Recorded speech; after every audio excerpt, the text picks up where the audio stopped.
सौनक जी महाराज जी गुरुवंदना किए। उनके गुरुवंदना में प्रसन्न होकर के सूत जी महाराज बोले, सर्व सिद्धांत निष्पन्नम संसार भयनाशनम भक्त्योग वर्धनम यच कृष्ण संतोष हेतुकम तदहं ते अभिधास्यामि सावधानतया शृणु। हे सौनक जी, आपको जो मैं कथा सुनाने जा रहा हूँ, आप सावधान पूर्वक श्रवण कीजिए। मैं आपको ऐसी कथा सुनाने जा रहा हूँ जिसको सुनने के बाद और कुछ सुनने की प्रयोजन ना रहे। तो सौनक जी कह रहे हैं, गुरुदेव आप ऐसे कौन सी कथा सुनाने जा रहे हैं जिसको सुनने के बाद और कुछ सुनने के लिए प्रयोजन ही ना रहे। तो सूत जी महाराज कह रहे हैं, मैं आपको समस्त शास्त्र पुराणों की सार, जो समस्त आत्म निगम शास्त्र पुराण वेद की सार है, मैं आपको सुनाने जा रहा हूँ, जो समस्त वेद की फल है, जिसको सुनने के बाद और कुछ सुनने की प्रयोजन ना रहे, जिसको सुनने के बाद आपके हृदय में स्वतः भक्ति भाव जागृत हुए और आपके मन में ऐसी प्रेम प्रस्फुटित हुए और जो आपको भगवान कृष्ण से मिला दे। मैं आपको श्रीमद् भागवत महापुराण के बारे में सुनाने जा रहा हूँ। तो ये सुनकर सौनक जी प्रसन्न हुए और गुरुदेव से बोले, हे सूत जी महाराज, हे गुरुदेव, आप ये जो श्रीमद् भागवत महापुराण के बारे में हमें सुनाने जा रहे हैं, ये श्रीमद् भागवत महापुराण के बारे में आपको कैसे और कहां से पता चला? आप इसको किसके मुखारबिंद से श्रवण किए? और ये श्रीमद् भागवत महापुराण का परंपरा क्या है? वो कहां से प्रकट हुए, कैसे प्रकट हुए? और ये जो सप्ताहक विधि के बारे में आप बता रहे हैं, ये सप्ताहक विधि क्या है? इस सप्ताहक विधि के बारे में आप कैसे जाने? आप सब हमें विस्तार रूप से बताइए।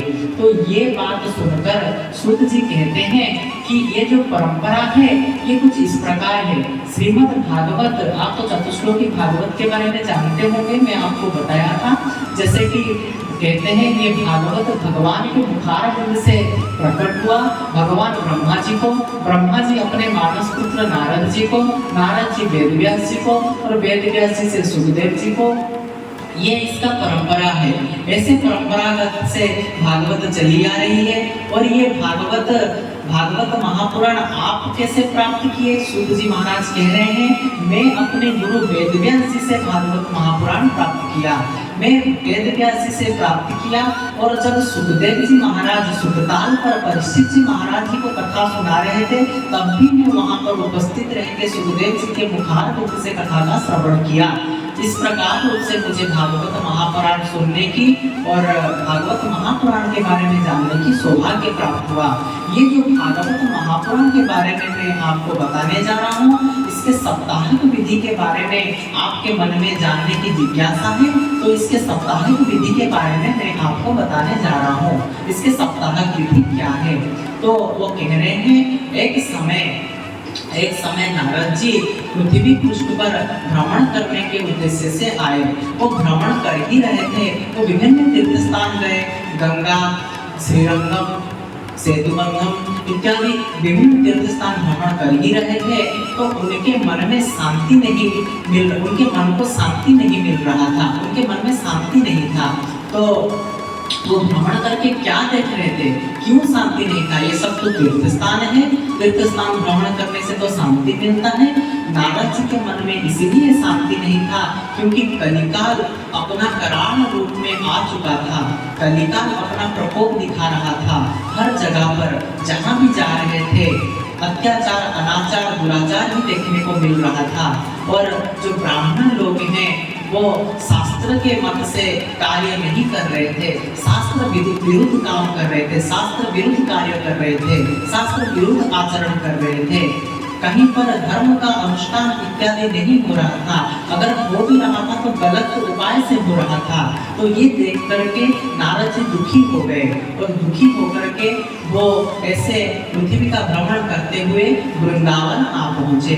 जैसे वो वृंदावन आ पहुँचे, वर्तमान जब आप वृंदावन जाएंगे तो वृंदावन में देखेंगे एक स्थान है जिसका नाम है ज्ञान गोधड़ी, जो राधा रमण जी के मंदिर के पास बगल में है, पास में है। आप जाएंगे तो आप देखेंगे। तो नारद जी वही उसी स्थान पर आके पहुंचे, ज्ञान बोधनी नामक स्थान पर पहुंचे। तो वो वहां पर पहुंचे ही थे तो उन्होंने देखा, उन्होंने एक अद्भुत आश्चर्यजनक दृश्य देखा।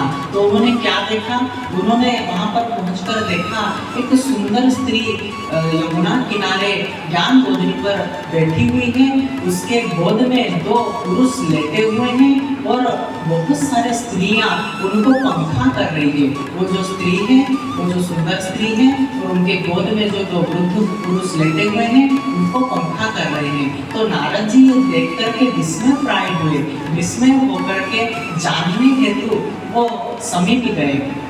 वो स्त्री जो खड़े थे पंखा चल रहे थे वो उनके समीप गए देखने के लिए, और देख के कुछ सोच ही रहे थे तो वो वहां से आने लगे।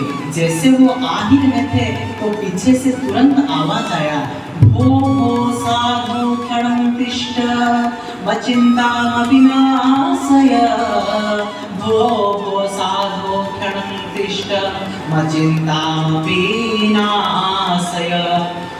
वो बोलने लगे, हे साधु क्षण भर के लिए ठहर जाइए। उनको सुनाई दिया, हे साधु क्षण भर के लिए ठहर जाइए, मेरा चिंता का निवारण कीजिए, मेरा चिंता का निवारण कीजिए।